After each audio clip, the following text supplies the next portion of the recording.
Stepping into self-sufficiency can feel like stepping off a cliff, but it doesn't have to be all in all at once. I'm McCare with More Prana Gardens, and let's have a little talk about how to get started with self-sufficiency. Now, if you hang out until the end of this video, we'll go over a small project that can be a little bit of a start, all right? Some things that we need to think about when we're trying to move towards self-sufficiency is your timeline and your goals.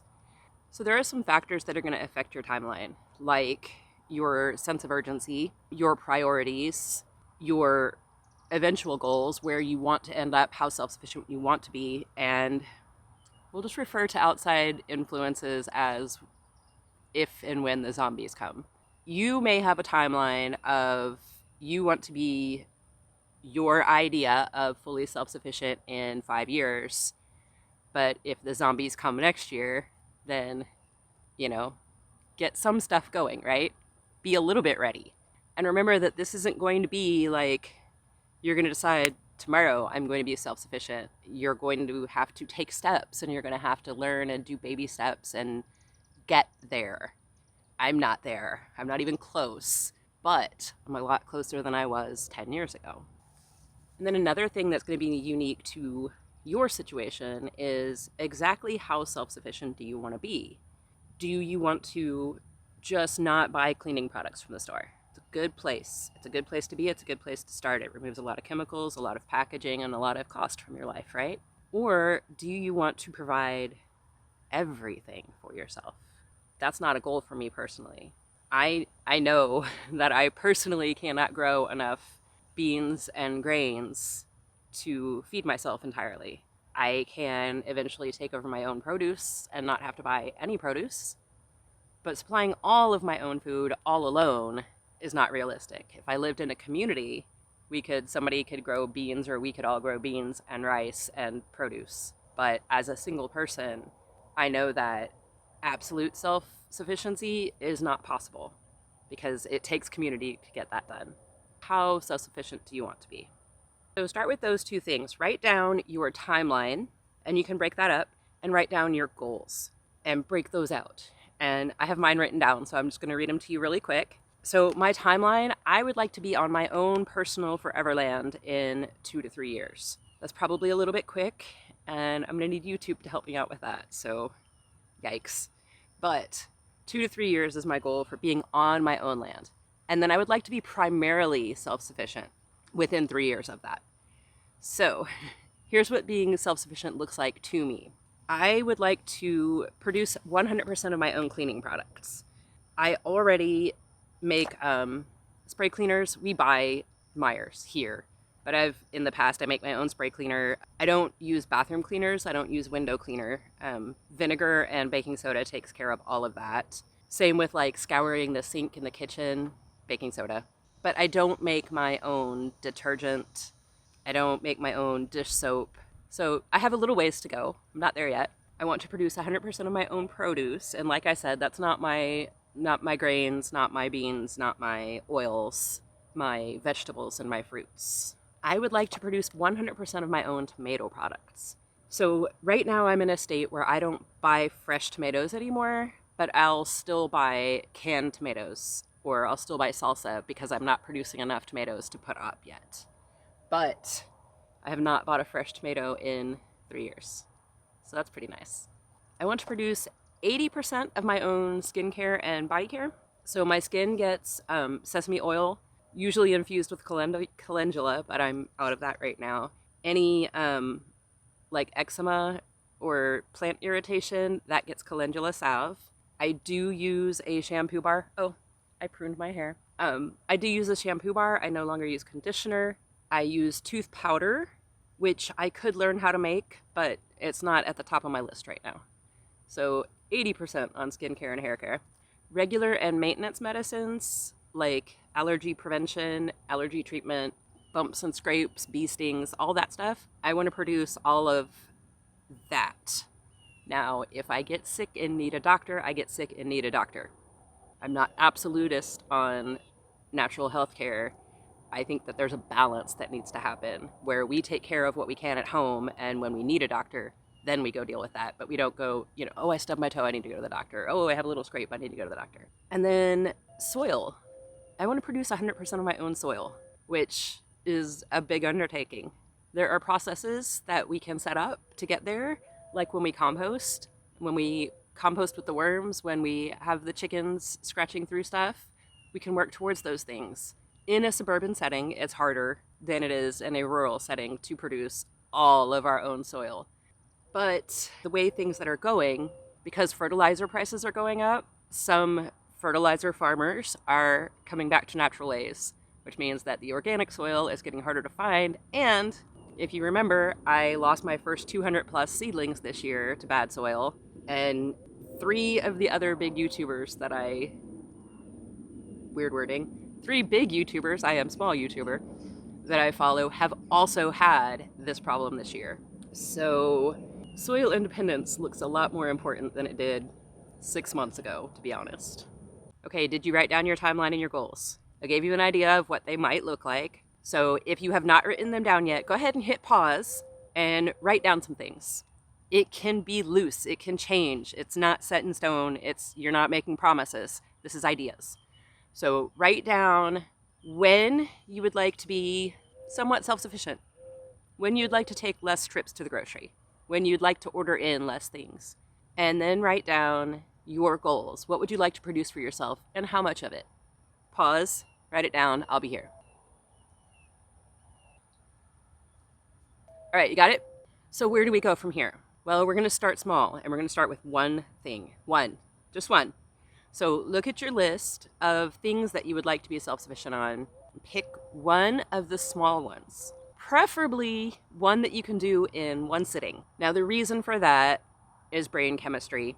Because if you say, I'm going to be more self-sufficient and I'm going to start with making my own soil, you're a long way away from getting that done. I don't care how efficient you are about it, you're a long way from getting that done. Start with something you can do in one sitting so that when you say, I'm going to start being more self-sufficient right now, you have a thing you can do that your brain goes, happy chemicals, because you did it. Because you said you were going to do it, you did it, and you finished it. It might only take you 5 minutes. But you did it, and your brain is going to make the happy chemicals that make you want to do more of that kind of thing. Okay? So pick one thing off your list that's really, really simple. Now, how long ago was that? 2013? Might have been 2012. I don't know. I started making my own deodorant. Full disclosure, the feminine deodorants out on the market make me smell awful. Especially when I'm like stressed out. Like stress sweat is not nice. And all of the feminine deodorants made me smell really terrible. And the masculine deodorants weren't too much better, and they had a weird texture. I don't know what it is. They're stickier? So between that and all of the chemicals that are in deodorant, I decided to drop out of the deodorant game. So I make my own now. And it's a very simple project, and I can show you how to do it. What do you say? I'm going to show you what supplies we need, and then we can get to that. And you'll have one little project that you can knock out like that. Okay? All right, before we jump into that though, we got to do this part. Okay, so if you are enjoying this video, would you please click a like? And if you are not subscribed yet, would you please go ahead and click that red subscribe bar till it's not red anymore? And if you know anybody who wants or needs to be more self-sufficient, or if you have a partner, not necessarily a romantic partner or a life partner, but somebody who you plan to know in the future that you can work with on this, go ahead and share this video with them, please. Alrighty? I would appreciate all of that. It helps me grow. We need this channel to grow so I can share more with you. All right, here's the stuff you're gonna need. You need a container. The tooth powder I get comes in these little glass jars that seal on the top, and they're perfect. You can order jars like this. You can probably find them at craft stores. You can do a regular jar with a screw-on lid, whatever works for you. The deodorant that I make, you have to dip it out with your finger and then rub it in your pit. If you need a bar to rub, there's recipes online for that. This is what I do. My recipe has evolved over the years, but this is what I've been doing for the past, 4 or 5 years now. So, jar, you're gonna need coconut oil. Do the refined if you don't want a coconut scent, and do the unrefined if you do want a coconut scent. You're gonna want it melted. Fortunately, it's already really hot out here, so it's melted. You're going to need cornstarch. I keep 2 jars at all times. I made a jar of deodorant the other day, and there was cornstarch in the cabinet, and I climbed on the cabinet this morning to get it because I'm short, and it was gone. It's not in the pantry, and I don't know where it went. So you need cornstarch. Sorry, y'all. Bad graphic, I know. You need a spoon for scooping out said cornstarch and for scooping out the baking soda. I used to use exclusively baking soda instead of baking soda and cornstarch, and this was really hard on my skin. So I dropped the amount of baking soda significantly, but this is for odor. This also helps with odor, and so does the next thing we're coming to. This will make it a little gritty, and the cornstarch makes it smoother. So you can play with that. And then finally, we need tea tree essential oil. You can add other oils as well, but tea tree is going to be the one that's going to fight the bacteria that make you stinky. So go with that one. Personally, on me, lavender makes me smell horrible. It works for some people, and it's nice in a deodorant. Sometimes I use orange essential oil. I might put some vanilla into my deodorant for a while. But whatever you want to scent it with in addition to the tea tree oil, you can do that. So we're going to mix it up. We're going to pretend that I have the cornstarch, and let's make some deodorant. All right, you ready? Super simple. So the first thing I would normally do would be to take my cornstarch and get out a big scoop. So I'm just going to demonstrate with the baking soda. I would do like 2 heaping spoons like this of the cornstarch, and I would put that right in the bottom of my jar. And then next would come the baking soda. And I'm going to do like half of a spoon of baking soda. Okay, now I'll just come back and I'll get my cornstarch later today and I'll add it in.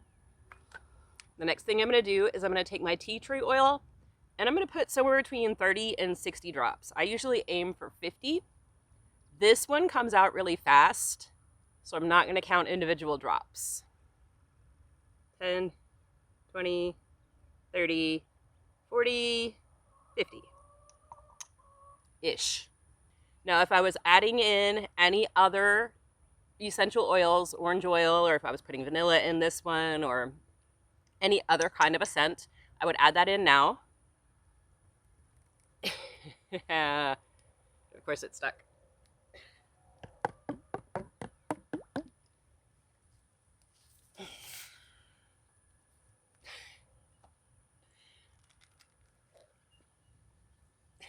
All right, and then you would top up your jar, leaving you enough space to shake. I'm not going to put quite that much because I do have to come back with my cornstarch. All right, almost full. Close up your jar.